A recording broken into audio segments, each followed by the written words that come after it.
Okay, today for my presentation, I will be teaching my lovely students Mochi and two stuffed animal students the history of Halloween. Mochi move.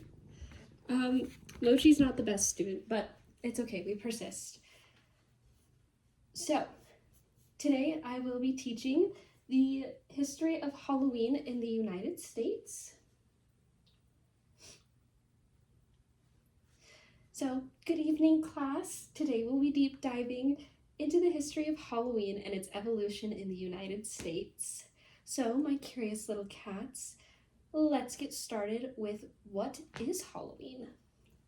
Halloween is celebrated each year on October 31st, where people dress up in costumes, trick or treat, and carve pumpkins. These are only a few of the holiday's traditions. Over time, Halloween has changed and adapted with pop culture, from costumes to candy and even Halloween movies. There are even people who celebrate all year round, which I might be one of those people. Halloween is one of the major holidays celebrated in America, but where did it come from? First, I want to provide some historical context on Halloween. Halloween has been celebrated for thousands of years. Originally, Halloween started as an ancient Celtic celebration. Halloween then transferred from Europe to the United States as people started to immigrate to America, and as time went on, Halloween evolved to what we know today. The Celtic holiday that Halloween has evolved from is, oh my gosh, Samhain. I don't know if I'm saying that right. It's a spiritual holiday celebrated from October 31st to November 1st. It welcomes the dark part of the year, so like winter when we are transitioning from summer where we have our long days into winter, to where it starts to get darker, longer, time change, that whole fun ordeal. It was believed that at this time, the physical world and the spiritual world's barriers were necessarily like weaker, but the veil between them was thin. So you could communicate and interact with the spiritual world. Over time, Christians overtook pagan holidays, and Samhain was not excluded. Many attempted to change or move this holiday from October 31st, but did not work. That was a fail. But it went from All Hallows Eve to then Halloween, and we can really thank immigrants, Irish immigrants specifically, for Halloween. So, let's talk about Halloween throughout the decades. Let's start with the 1900s and the 1910s. These decades are very similar when it comes to how Halloween was celebrated. In the 1900s, Halloween parties were very popular. They are not the booze-filled parties that we are familiar with today, but more of a time for fun gatherings with family and friends. Games such as apple bobbing was one of the most popular. Halloween costumes back then, honestly, are arguably more scary than they are now. Even though that was not their intention, yeah, my personal favorite is the witch costumes, which I have a photo of. Another really popular thing was Halloween postcards. And the cards were so beautiful and so detailed. I have some photos of them, but some of the things that we have some key points is in the 1900s, Halloween parties with themes such as Black Cat, Mother Goose, and Cinderella, parades where people dressed up in costumes and walked around the town, and Halloween postcards. And then in the 1910s, Halloween was more focused on gatherings and parties with friends and families, pumpkin carving, bobbing for apples, and we start to see more Halloween costumes. And here are the photos. We have some Halloween postcards. Along with some pictures, we have a group of lovely ladies dressed up as witches, which is my favorite. And then if you really look at those this one. This one's like really creepy, really scary. In my opinion, if I saw that, I'd be freaked out. We're then going to move on to the 1920s and 30s. Halloween parties are still present at this time, but pranks are becoming more and more popular with the youth.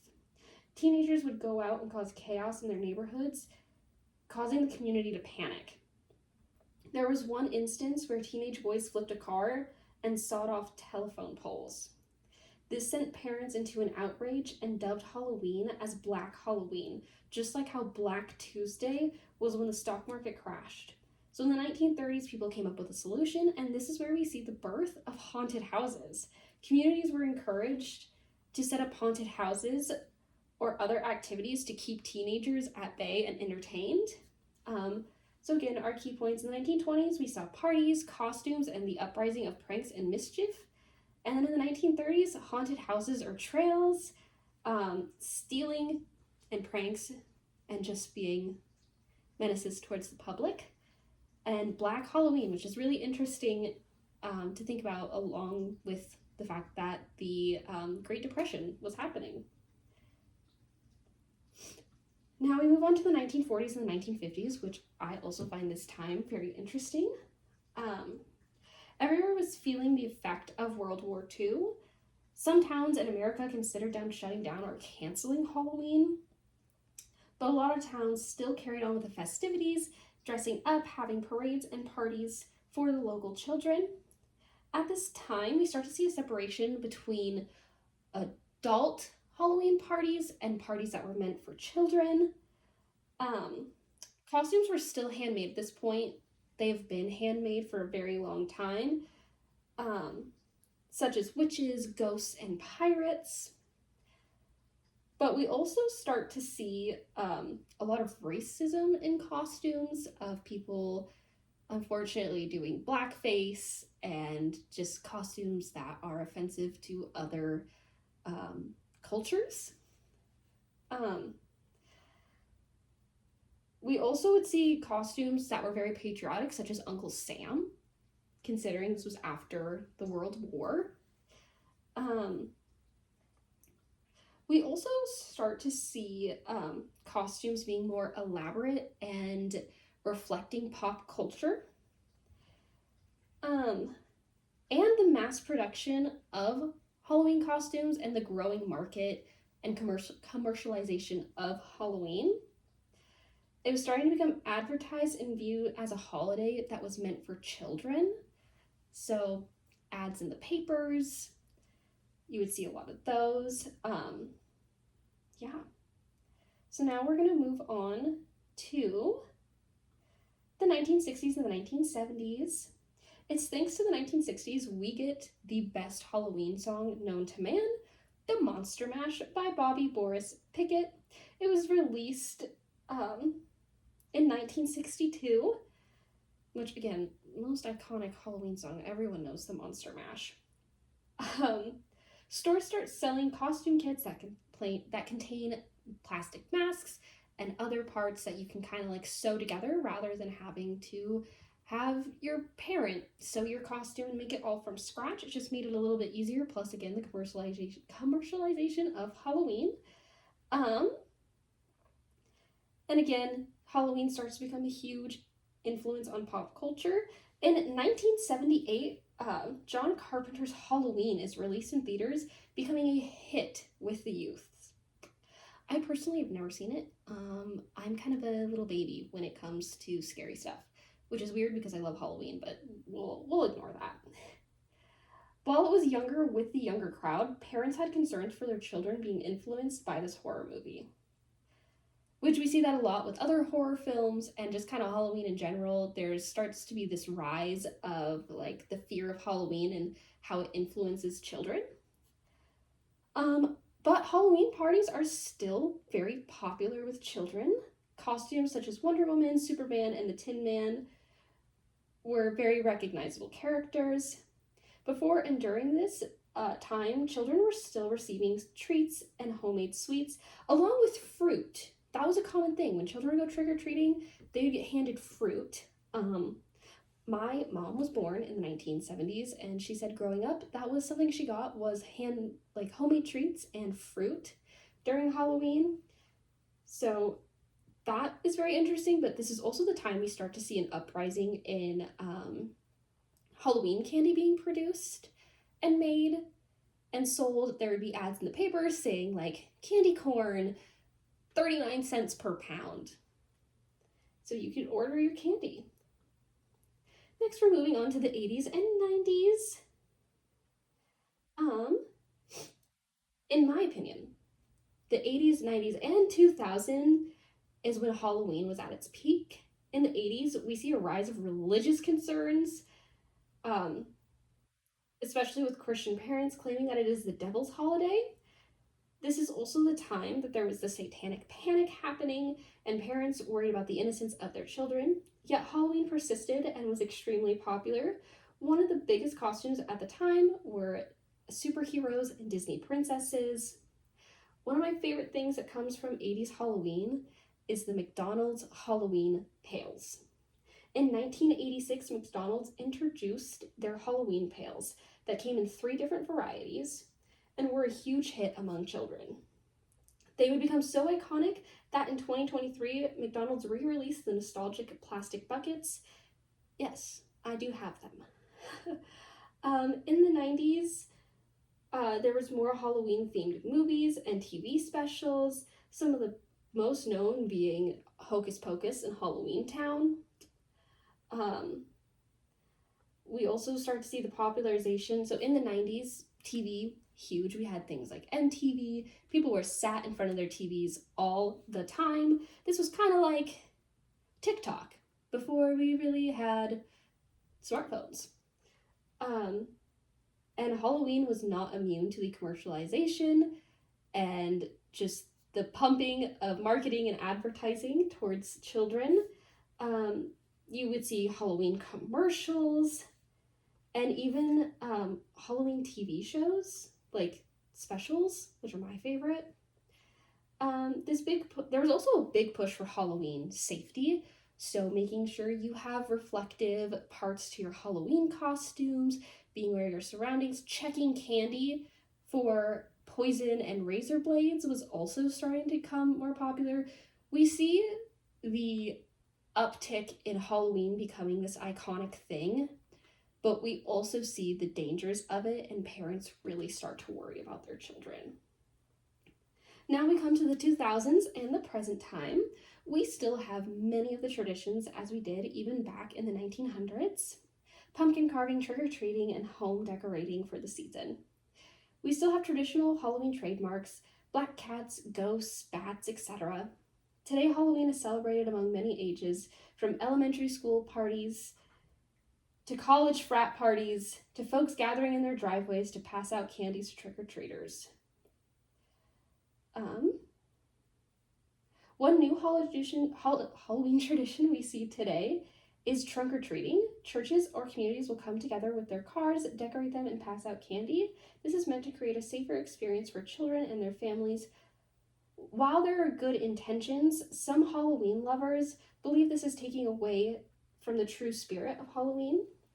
Speaking of Halloween lovers, communities of people are coming together because of their love for the holiday. Halloween is not just a silly holiday, it is a way of life. And I am speaking from personal experience as someone who has their apartment decorated for Halloween all year round. It's a way of life. At the end of the day, Halloween has always been present in America since the founding of our country. So when the air becomes crisp and chilly and you get that craving for a pumpkin spice latte and get your costume out, remember this holiday has a history and people have been celebrating it for generations. So next you will be choosing 2 decades to compare and contrast, write about the decades, what you learned about them, how they were celebrated, what are their key points. So 1 paragraph per decade, and then your last paragraph will contain, I guess, a compare and contrast. tell me the differences, the similarities, what you thought was cool, what you think maybe we should still have in our holiday tradition, or something you want to bring back. Do I have any questions? Oh,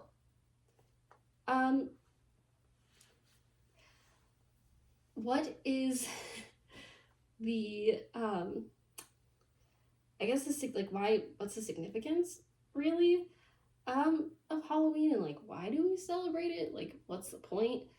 I think today the point of Halloween is more about having fun, and unfortunately, like with every major holiday, it is marketing and a way for companies to get your money, but you can still make Halloween fun. It's definitely something that is more targeted and marketed towards children. You want your kids to have the best Halloween costumes, go out trick-or-treating, you have to buy candy, and then you also have the huge popularization within college communities. Halloween parties are one of the biggest parties of the year out in college communities and for young adults. It's really celebrated by all ages even today. So, yeah. Ooh, how do I think that Halloween will change with the upcoming years, or like the effect of like the global pandemic? That is a good question. During the pandemic of COVID-19, Halloween, like from what I remember, didn't really like stop, but it also, I feel, damaged Halloween, especially with the uptick in trunk or treating. We are seeing less and less people going door to door for trick or treating. That could be a safety concern, because who wants a stranger to come up to their door, hand to hand contact, give you some candy kind of situation. But something we notice throughout history is that when people feel a sense of nostalgia, they usually bring things back. So, I mean, clothes, for example, right now we are in the resurgence of Y2K clothing. So I think it is entirely possible for Halloween to gain back its traction of trick-or-treaters. We will definitely not see the decrease within young adult communities, but there's definitely a noticed decrease within children, and my hopes is that it will go back to the way it was, or maybe it'll evolve into something more fun. One thing's for sure, there will always be Halloween parties. We will always have our pumpkin spice lattes, and Halloween is just, it's probably one of the most major holidays in America. But as soon as you're done with your papers, please turn them in. And if you have any questions, let me know.